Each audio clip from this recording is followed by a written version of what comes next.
अस्सलाम वालेकुम। क्लास 4 थी और मेथड का फर्स्ट चैप्टर हमारा चल रहा है। उसमें तकरीबन फर्स्ट एक्सरसाइज कंप्लीट हो गई है एक्सेप्ट क्वेश्चन नंबर 13। वो इंशाल्लाह आपको डिटेल से करवाऊंगी और बाकी इसके अलावा क्वेश्चंस में अगर कोई प्रॉब्लम है तो वो आप मेरे साथ ज़रूर शेयर करें, मैं आपको दोबारा समझा दूँगी। इससे नेक्स्ट टॉपिक है आज हमारा डी मोवरेज थ्योरम। डी मोवरेज थ्योरम की स्टेटमेंट आप लोगों ने पहले फर्स्ट टेन में भी पढ़ी थी, याद होगा आपको। ये स्टेटमेंट इसकी राइट की हुई है कि अगर cos theta plus iota sine theta की पावर n दी हो तो ये n आकर एंगल्स के साथ मल्टीप्लाई हो जाता है। ठीक है, और तब हमने कहा था कि the proof of this theorem is beyond the scope, यानी हमारे सिलेबस का हिस्सा नहीं है। तो अभी आप बीएससी में आ गए, हायर क्लास आ गई, अब आपको इसका प्रूफ करवाया गया है। ठीक है, इसका प्रूफ करने के लिए हमने जो मेथड यूज़ किया है वो मैथमेटिकल इंडक्शन है। इंडक्शन मेथड में हम ये करते हैं कि सबसे पहले एन की इनिशियल वैल्यू के लिए चेक करते हैं ये बात ठीक है या नहीं है। उसके बाद हम किसी पॉजिटिव वैल्यू के लिए सपोज कर लेते हैं कि हमारे पास ये इस के वैल्यू के लिए ये बात होल्ड करती है, और फिर k+1 वैल्यू के लिए हम चेक कर लेते हैं। इसको मैथमेटिकल इंडक्शन कहते हैं। ये जो केस 2 है, इसमें हमारे पास मैथमेटिकल इंडक्शन में n=1 चेक करते हैं, n=k सपोज करते हैं और n=k+1 को चेक करते हैं। अगर k+1 के लिए ये बात होल्ड कर जाए तो इसका मतलब है कि ये तमाम पॉजिटिव वैल्यूज़ के लिए ये रिलेशन होल्ड करता है। अब यहाँ पर जो आपका क्वेश्चन दिया हुआ था, यहाँ पे कुछ बातें छोटी छोटी बारीक हैं, उनको गौर करें।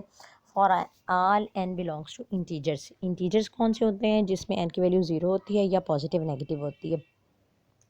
अब n की ये वैल्यू जो आपके पास 0 है, पॉजिटिव नेगेटिव है, इनको आप 1 बाय 1 करके चेक करेंगे। तो पहले आपने n की वैल्यू 0 के लिए चेक किया, फिर उसके बाद n की वैल्यू पॉजिटिव के लिए चेक करेंगे और नेक्स्ट पेज पे हम n की वैल्यू नेगेटिव के लिए चेक करेंगे। ठीक है, तो ऐसा हो सकता है कि आपके पास ये स्टेटमेंट दी हुई हो और यहाँ पर n की value belongs to whole number कर दी जाए या इंटीजर कर दी जाए या फिर नेचुरल नंबर कर दी जाए, तो उसके मुताबिक फिर आप इसका प्रूफ करेंगे। और अगर आता है डी मोवरेज थ्योरम तो फिर आपको n बिलोंग्स टू इंटीजर ही आएगा और आपको सारे प्रूफ ही करने पड़ेंगे। तो आपने सबसे पहले इंटीजर्स में n=0 ले लिया, और n पावर जब 0 ले किसी भी चीज़ की 0 पावर 1 के इक्वल होती है, तो ये 0 थीटा 0 आ गया, कॉस 0 1 डिग्री के 1 के इक्वल होता है, साइन 0 0 होता है, तो 1=1 आ गया, ये प्रूव हो गया। नेक्स्ट है, जब n मैथमेटिकल इंडक्शन आपने की तो n=1 के लिए चेक किया तो ये वाकई दुरुस्त हो गया। तो आपने सपोज किया कि n=k के लिए ये बात दुरुस्त है। ठीक, ये आपने सपोज किया कि ऐसा होता है। k+1 के लिए आपने चेक करना है, तो k+1 जब आपने लिया, आपने सिंपल बस ये किया है कि cos theta plus iota theta से दोनों तरफ मल्टीप्लाई कर दिया। ये इस रिलेशन को cos theta plus iota sine theta से दोनों तरफ से, इस तरफ से भी और इस तरफ से भी मल्टीप्लाई कर दिया। जब आपने मल्टीप्लाई किया, ये क्योंकि सेम वैल्यूज़ थी, तो ये पावर k और ये पावर 1 ये दोनों ऐड हो गई, तो ये पावर आपके पास k+1 हो गई। ठीक है, आपके पास ये पावर k+1 हो गई। और इधर जब आपने मल्टीप्लाई किया तो आपको पता है, जब भी आप cos theta plus iota sine theta को किसी दूसरे angle cos theta 2 plus iota sine theta 2 से मल्टीप्लाई करते हैं तो एंगल्स आपस में ऐड हो जाते हैं। ये अभी हमने कल ही इस बात का प्रूफ किया था। मैंने आपको समझाया था कि जब भी Z1 Z2 करते हैं तो वो इक्वल होता है, आपके पास मैग्नीट्यूड्स की मल्टीप्लिकेशन हो जाती है और एंगल्स आपस में ऐड हो जाते हैं। और कैसे ऐड होते हैं, ये लंबा प्रोसीजर हमने कल के करके देख लिया था, तो वही प्रोसीजर आप यहाँ लगाएंगे और आपके पास ये एंगल्स ऐड हो जाएंगे। जब ये एंगल्स ऐड हो जाएंगे तो ये एंगल आपके पास k+1 के लिए ट्रू बात आ गई। इसका मतलब है कि n की तमाम पॉजिटिव वैल्यूज़ के लिए ये बात ट्रू है। अब नेगेटिव के लिए करना है, तो नेगेटिव आपको पता है कि कोई भी नेगेटिव नंबर किसी भी पॉजिटिव वैल्यू के साथ माइनस का साइन लगा दे तो वो नेगेटिव नंबर बन जाता है। तो अगर आपके पास n कोई नेगेटिव नंबर है तो वो किसी -m के बराबर होगा और m कोई पॉजिटिव नंबर होगा। तो ये ऐसे लिखा गया, इसको ऐसे लिख सकते हैं। जब भी आयोटा आपके पास नीचे आएगा तो आपको उसको रैशनलाइज़ करना पड़ेगा। ये आपने रैशनलाइज़ कर दिया, ये वैल्यू आ गई आपके पास, तो इसका मतलब है कि वाकई ये नेगेटिव वैल्यूज़ के लिए भी ट्रू है। तो इसका मतलब है कि ये तमाम वैल्यूज़ के लिए ही ट्रू आ गई वैल्यू। नेक्स्ट है, आपके पास ये वैल्यू दी हुई है, एग्जांपल है आपके पास। तो आपने सबसे पहले इनको √3 माइनस आयोटा एक वैल्यू ले ली और इसको पोलर फॉर्म में चेंज कर दिया। ठीक है, पोलर फॉर्म में चेंज करने का वही तरीका है कि आर की वैल्यू ली, X square plus Y square का जजर आ गई, और थीटा की वैल्यू ली तो वो tangent inverse y over x के बराबर आ गए। और आपने इस तरह से पोलर फॉर्म में वैल्यू को चेंज कर दिया। फिर आपने ये नीचे वाला रिलेशन लिया √3 प्लस आयोटा और उसको भी पोलर फॉर्म में चेंज कर दिया और दोनों को डिवाइड कर दिया और इनकी पावर 6 ले ली। ये दोनों को डिवाइड करके पावर 6 ले ली, डी मोवरेज थ्योरम लगाया और 6 जो है वो आगे इनके एंगल्स के साथ मल्टीप्लाई हो गया। और यहाँ से आपने जब इसको सॉल्व किया तो ये आपके पास ये लास्ट में इसका आंसर आ गया। तो इसी तरीके से ये थे cosine x plus iota cos x है। अब आपको पता है कि ये साइन हमेशा हमारे पास कॉस पहले होता है और आयोटा के साथ साइन होता है। तो अब इसको इस शक्ल में तब्दील करने के लिए हम ये रिलेशन यूज़ करेंगे कि साइन को हम कौन से कॉस के एंगल की फॉर्म में लिख सकते हैं। तो ये आपके पास एक फार्मूला होता है कि cos n pi by 2 minus x अगर करें तो वो आपके पास इक्वल, ये हमने हमारा आंसर है ना, ये हम यहाँ पे ये चीज़ यूज़ करेंगे कि ये cos pi by 2 minus x जो होता है वो साइन एक्स के बराबर होता है, और sine pi by 2 minus x होता है वो कॉस एक्स के बराबर होता है। तो आप इस साइन एक्स की जगह पे ये लिख सकते हैं, मैंने अभी आपको वाजिया किया कि हमारे पास आयोटा के साथ साइन वाली रकम होनी चाहिए और रियल पार्ट में कॉस वाली रकम होनी चाहिए, इसलिए हम ये रिलेशन यूज़ कर रहे हैं।